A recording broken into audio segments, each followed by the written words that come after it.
یہ سوچنا کتنا عجیب لگتا ہے کہ جو پانی ہم روزمرہ استعمال کرتے ہیں وہ شاید کل ایک نظر نہ آنے والی ندی کا حصہ تھا جو ہمارے سروں کے اوپر اڑ رہی تھی۔ آج کے اس تفصیلی جائزے میں ہم یو این ای پی کی معلومات پر بات کر رہے ہیں کہ پانی کا یہ حیران انگیز سفر دراصل کیسے کام کرتا ہے۔ بالکل، اور یہ کوئی محض سائنسی تجسس کی بات نہیں ہے۔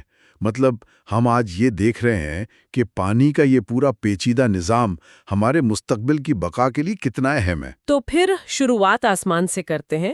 ہم اکثر زمین پر بہنے والے پانی یا سمندروں کی بات کرتے ہیں، لیکن یو این ای پی کا ڈیٹا ایک عالمگیر کنویئر بیلٹ اور آسمانی ندیوں کا ذکر کرتا ہے۔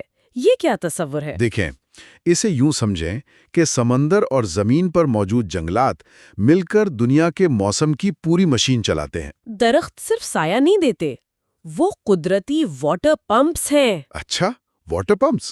جی، وہ اپنی گہری جڑوں سے زمین کے اندر کا پانی کھینچتے ہیں اور پھر پتوں کے ذریعے بخارات بنا کر ہوا میں چھوڑ دیتے ہیں۔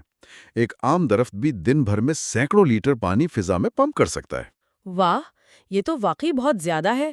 یعنی یہ سارے بخارات ہوا میں اکٹھے ہو کر ایک بہت بڑی اڑتی ہوئی ندی بنا دیتے ہیں جو ایک براعظم سے دوسرے براعظم تک سفر کرتی ہے۔ بالکل ایسا ہی ہے۔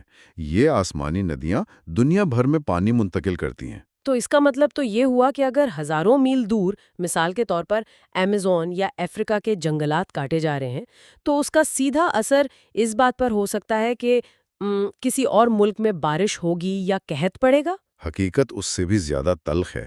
یہی وہ وجہ اور اثر کا رشتہ ہے جسے ہم اکثر نظر انداز کر دیتے ہیں۔ جب کسی علاقے سے جنگل کٹتا ہے تو وہ قدرتی واٹر پمپ بند ہو جاتا ہے۔ صحیح۔ وہ بخارات فضا میں نہیں جاتے اور وہ آسمانی ندی وہیں سوکھ جاتی ہے، اور اس ندی نے جہاں برسنا تھا وہاں اچانک فصلیں تباہ ہونے لگتی ہیں۔ یہ تو ایک انتہائی نازک جال ہے اور اس عالمگیر نظام کی ایک قدرتی تال ہونی چاہیے، لیکن رپورٹ بتاتی ہے کہ اب یہ تال ٹوٹ رہی ہے۔ کیا ہم صرف بارش میں کمی کی بات کر رہے ہیں؟ کمی سے زیادہ یہ بے ترتیبی کا مسئلہ ہے۔ مطلب موسمیاتی تبدیلیاں اور انسانی سرگرمیاں اس پورے سائیکل کو درہم برہم کر رہی ہیں۔ فضا گرم ہونے کی وجہ سے پانی کو زیادہ دیر تک روکے رکھتی ہے، اور اس کا نتیجہ یہ نکلتا ہے کہ جب بارش ہوتی ہے تو وہ اتنی شدید ہوتی ہے کہ تباہ کن سیلاب آ جاتے ہیں۔ جی ہاں، اور جہاں بارش نہیں ہوتی وہاں طویل قحط پڑ جاتا ہے۔ یہ دونوں چیزیں اسی ٹوٹتی ہوئی تال کا نتیجہ ہیں۔ ایک منٹ رکیے، اگر سیلاب اور قحط کا مسئلہ اتنا شدید ہے تو ہم نے تو ہمیشہ ڈیمز بنائے ہیں۔ ہم پانی روکنے کے لیے کنکریٹ کی اونچی دیواریں اور بڑے آبی ذخائر بناتے آئے ہیں۔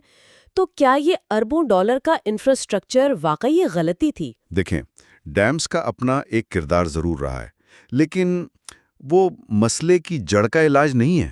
وہ صرف علامتوں کو دباتے ہیں۔ یعنی وہ اصل وجہ ختم نہیں کرتے؟ بالکل نہیں کرتے۔